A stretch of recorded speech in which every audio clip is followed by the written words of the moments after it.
Welcome to the classroom students. आज हम 9th class की फिज़िक्स के chapter number 9 nature of science के एमसीक्यूज़ को स्टार्ट करेंगे। तो यहाँ पर हमारे पास फर्स्ट एमसीक्यू है 9.1। 9.1 में हमें कहा जा रहा है कि physics is the branch of dash, यानी फिज़िक्स जो है वो साइंस कौन से साइंस की ब्रांच है।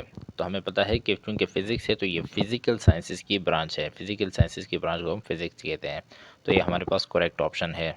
नेक्स्ट हमारे पास है 9.2 और 9.2 में हमें कहा जा रहा है कि which branch of science plays vital role in technology and engineering, यानी हमें कहा जा रहा है कि कौन सी साइंस की कौन सी ब्रांच जो है वो टेक्नोलॉजी और इंजीनियरिंग में अहम किरदार अदा करती है। तो हमें पता है कि बायोलॉजी इसका भी किरदार है, लेकिन इंजीनियरिंग और टेक्नोलॉजी में इतना ख़ास नहीं है। केमिस्ट्री का थोड़ा बहुत है, जियोलॉजी का भी कितने नहीं है, लेकिन फिज़िक्स जो है इसका वाइटल रोल है, बहुत अहम किरदार है इंजीनियरिंग और टेक्नोलॉजी में। सारा कुछ जो इंजीनियरिंग एंड टेक्नोलॉजी है वो तकरीबन बेस करता है फिज़िक्स के लॉज पर। 9.3 की स्टेटमेंट है कि automobile technology is based on dash, यानी कहा जा रहा है कि ऑटोमोबाइल की जो टेक्नोलॉजी है, जो गाड़ियों वगैरह की है, वो किस पर बेस करती है। तो हमें पता है कि वो थर्मोडायनेमिक्स पर बेस करती है। ज़्यादातर वो फर्स्ट लॉ ऑफ थर्मोडायनेमिक्स पर बेस करती है, जिसमें थर्मल एनर्जी को हम मैकेनिकल एनर्जी या इसके वाइस वर्सा यानी मैकेनिकल एनर्जी को थर्मल एनर्जी में कन्वर्ट करते हैं। तो thermodynamic is the correct option.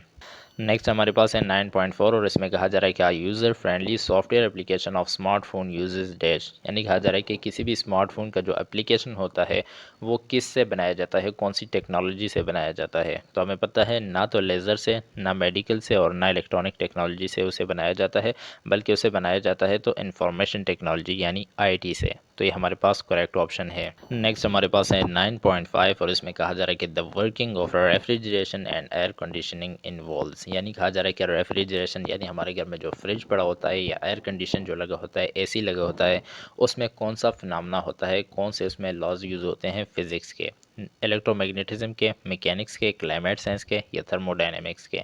तो हमें पता है चूँकि वो जो इलेक्ट्रिकल एनर्जी है उसे थर्मल एनर्जी यानी हीट एंड कोल्ड में कन्वर्ट करके देती है। तो यहाँ पर हमारे पास उसमें थर्मोडायनेमिक्स यूज़ होता है ज़्यादातर। Thermodynamics is the best option for this MCQs.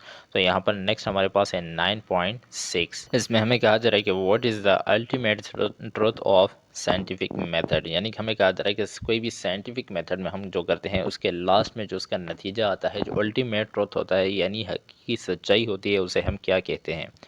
तो उसे हम लॉ कह सकते हैं, क्योंकि वो एक ऐसी सच्चाई होती है जिसे फिर कोई रद्द नहीं कर सकता, कोई इसे झूठ साबित नहीं कर सकता। यानी अगर लॉ में एक बात जो है वो सारे प्रोसेस से, ऑब्जर्वेशन से, हाइपोथेसिस से, एक्सपेरिमेंट से, थ्योरी से होकर लॉ बन जाता है जब उसे, तो फिर अल्टीमेट ट्रुथ होता है, उसे फिर कोई भी झूठ साबित नहीं कर सकता। तो डी ऑप्शन हमारे पास करेक्ट है।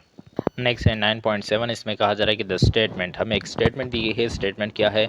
स्टेटमेंट में कहा जा रहा है कि if I do not study for this test, यानी अगर मैं इस टेस्ट के लिए तैयारी नहीं करूँगा, स्टडी नहीं करूँगा, I will not get good grades, तो मेरे गुड ग्रेड्स नहीं आएंगे, अच्छे मार्क्स नहीं आएंगे।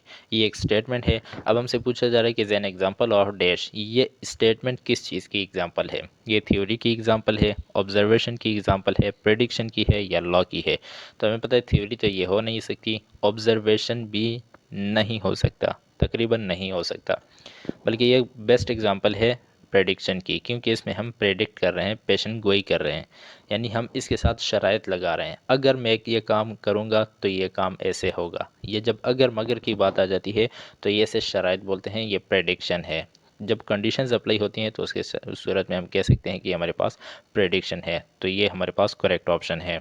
नेक्स्ट हमारे पास है 9.8 और इसमें कहा जा रहा है कि which of the following are the method of investigation, यानी किसी भी चीज़ की अगर हम इन्वेस्टिगेशन कर रहे हैं, आपको बताता चलूँ कि वो इन्वेस्टिगेशन है ये जो थाने वगैरह में होती है, ये फिज़िकल इन्वेस्टिगेशन यानी साइंटिफिक इन्वेस्टिगेशन की बात हो रही है। तो साइंटिफिक इन्वेस्टिगेशन में हम कौन से प्रोसेस को यूज़ करते हैं? तो हम ऑब्जर्वेशन को भी यूज़ करते हैं, एक्सपेरिमेंटेशन भी करते हैं, रिसर्च भी करते हैं। तो बेस्ट जो ऑप्शन हमारे पास है वो हमारे पास है डी ऑप्शन, यानी ऑल ऑफ दीज, इन सब को हम करते हैं। तो नेक्स्ट हमारे पास है 9.9। 9.9 में हमें कहा जा रहा है कि हाइपोथेसिस इज डैश, यानी हाइपोथेसिस क्या होता है, उसकी क्या शराइत होती हैं। तो फर्स्ट हमें दिया गया है मे और मे नॉट बी टेस्टेबल। ये टेस्टेबल भी होता है और टेस्टेबल नहीं हुए तो ये हमारे पास गलत है, क्योंकि हाइपोथेसिस को हमेशा मस्ट बी टेस्टेबल होना चाहिए, उसे लाजमी टेस्टेबल होना ही चाहिए। इज सपोर्टेड बाय एविडेंस, ये भी तकरीबन सही नहीं है, क्योंकि एविडेंस को तभी सपोर्ट करेगा जब वो वंस टेस्टेड हो जाएगा, उस टेस्टेड के बाद ही वो एविडेंस को सपोर्ट करेगा।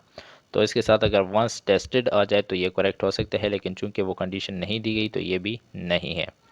Is a possible answer to a question, हाँ ये तकरीबन हो सकता है कि जो हाइपोथेसिस होता है वो एक पॉसिबल आंसर होता है किसी भी क्वेश्चन के लिए। तो ये हमारे पास करेक्ट ऑप्शन है। नेक्स्ट हमारे पास है 9.10 और इसमें कहा जा रहा है कि a graph of an organized data is an example of dash, यानी फॉर एग्जांपल हमारे पास एक डेटा है, उसका हमने ग्राफ बना दिया है।